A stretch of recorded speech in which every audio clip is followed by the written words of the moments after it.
ওই ডিভোর্সি মেয়েটারই সবচেয়ে বড় ক্ষতি হয়। একদিকে ডিভোর্সি বলে অবহেলা করে কেউ তাকে বিয়ে করতে চায় না, অন্যদিকে যৌতুকের লোভে অনেকেই ডিভোর্সি মেয়েদেরকে বিয়ে করে। কিন্তু বিয়ের পরে কি হয়?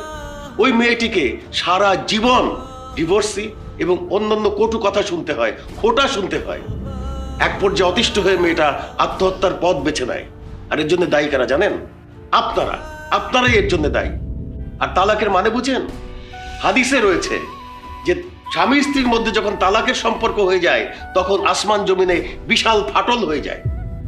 যেখানে তালাককে আপনাদের কাছে পুতুল খেলা মনে হয়, যেখানে আপনারা বোঝাবেন মেয়েকে স্বামীর সঙ্গে একসাথে থাকতে, তা না করে আপনারা কান কথা পড়িয়ে মেয়েটাকে উদ্বুদ্ধ করেন তালাক দিতে।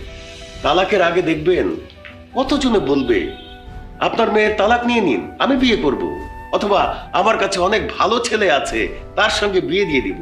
কিন্তু তালাকের পরে দেখবেন সবই মিথ্যা, কেউ আপনার কাছে এগিয়ে আসবে না।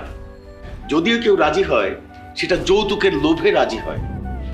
এই জিনিসগুলো আপনারা বুঝতে পারবেন না, আমরাও বুঝতে পারি না, বুঝতে পারে শুধু তালাক প্রাপ্ত মেয়েটা। আঙ্গনে মাফ করে দেন, আমরা